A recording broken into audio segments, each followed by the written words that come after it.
Chapter 4. Parents and Children.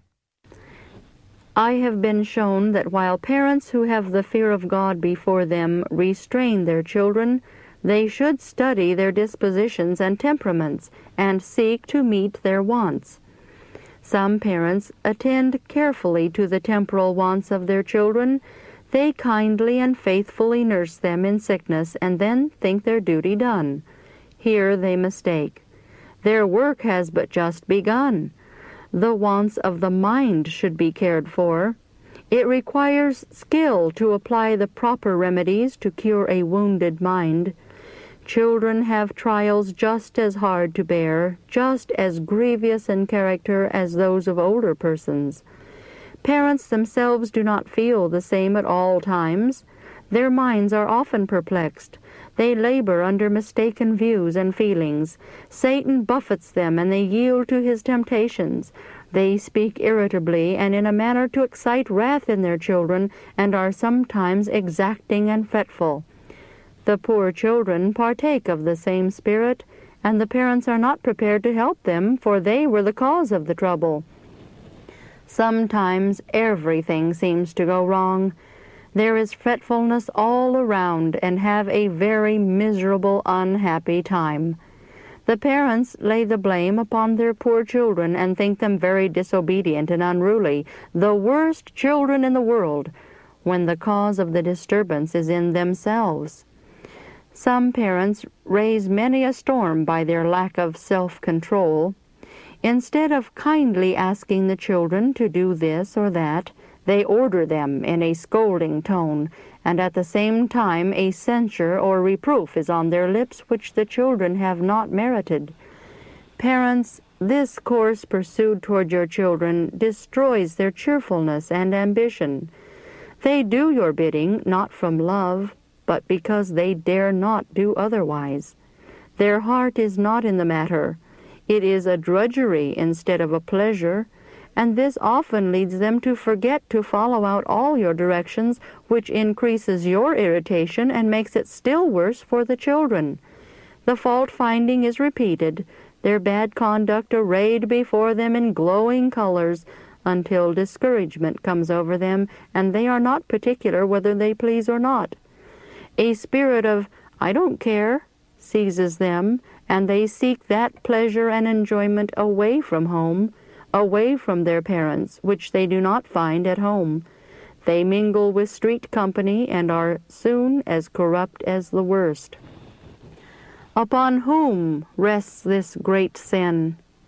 If home had been made attractive, if the parents had manifested affection for their children, and with kindness found employment for them, and in love instructed them how to obey their wishes, they would have touched an answering chord in their hearts, and willing feet and hands and hearts would all have readily obeyed them. By controlling themselves and speaking kindly, and praising the children when they try to do right, parents may encourage their efforts, make them very happy, and throw over the family circle a charm which will chase away every dark shadow and bring cheerful sunlight in. Parents sometimes excuse their own wrong course because they do not feel well. They are nervous and think that they cannot be patient and calm and speak pleasantly. In this, they deceive themselves and please Satan, who exalts that the grace of God is not regarded by them as sufficient to overcome natural infirmities. They can and should at all times control themselves. God requires it of them. They should realize that when they yield to impatience and fretfulness, they cause others to suffer. Those around them are affected by the spirit they manifest, and if they in their turn act out the same spirit, the evil is increased and everything goes wrong. Parents, when you feel fretful, you should not commit so great a sin as to poison the whole family with this dangerous irritability. At such times, set a double watch over yourselves, and resolve in your heart not to offend with your lips, that you will utter only pleasant, cheerful words. Say to yourselves, I will not mar the happiness of my children by a fretful word. By thus controlling yourselves, you will grow stronger. Your nervous system will not be so sensitive. You will be strengthened by the principles of right. The consciousness that you are faithfully discharging your duty will strengthen you. Angels of God will smile upon your efforts and help you. When you feel impatient, you too often think the cause is in your children, and you blame them when they do not deserve it. At another time, they might do the very same things, and all would be acceptable and right. Children know and mark and feel these irregularities, and they are not always the same. At times, they are somewhat prepared to meet changeable moods, and at other times they are nervous and fretful and cannot bear censure. Their spirit rises up in rebellion against it. Parents want all due allowance made for their state of mind, yet do not always see the necessity of making the same allowance for their poor children. They excuse in themselves that which, if seen in their children, who have not their years of experience and discipline, they would highly censure.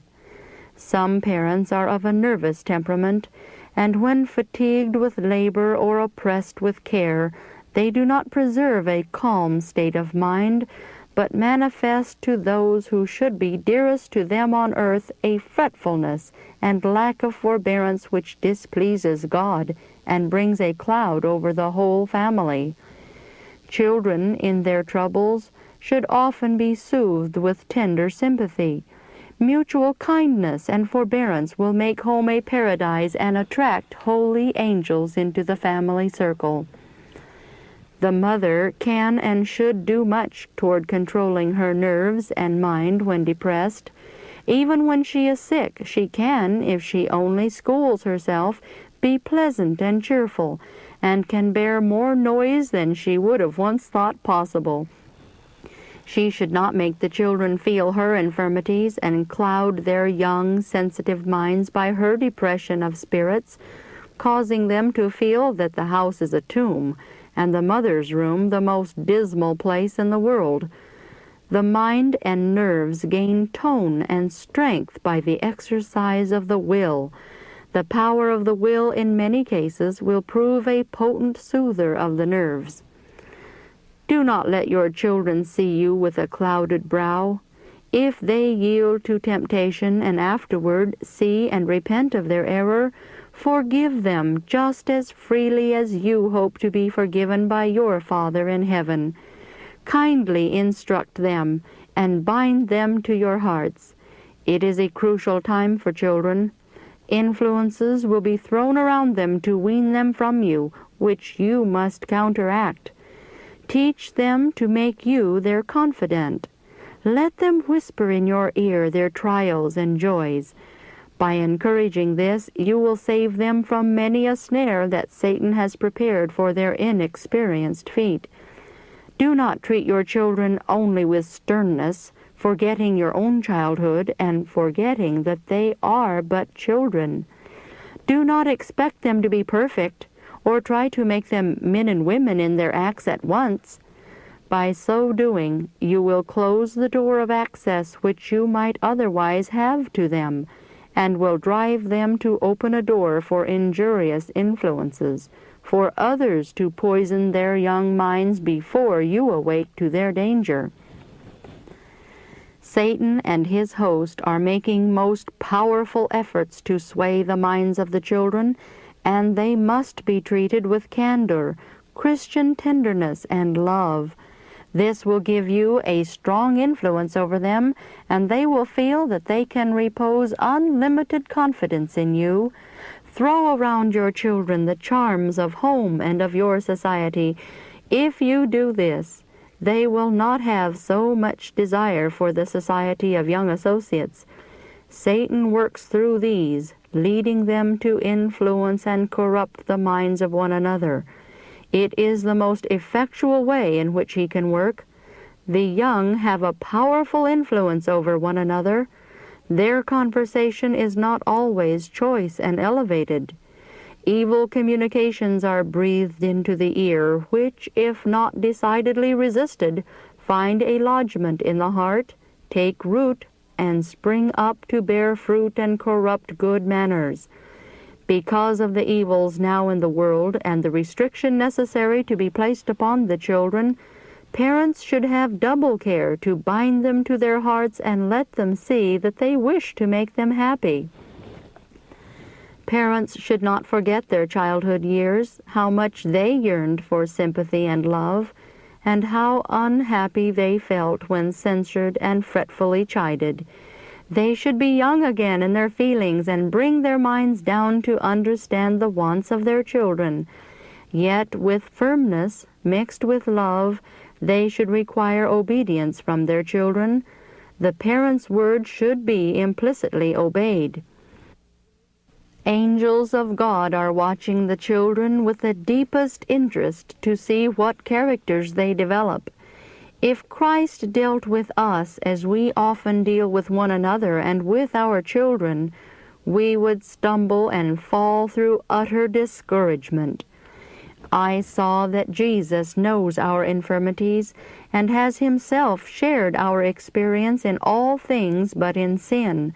Therefore, he has prepared for us a path suited to our strength and capacity, and, like Jacob, has marched softly and in evenness with the children as they were able to endure, that he might entertain us by the comfort of his company, and be to us a perpetual guide. He does not despise, neglect, or leave behind the children of the flock. He has not bidden us move forward and leave them. He has not traveled so hastily as to leave us with our children behind. Oh, no, but he has evened the path to life even for children, and parents are required in his name to lead them along the narrow way. God has appointed us a path suited to the strength and capacity of children.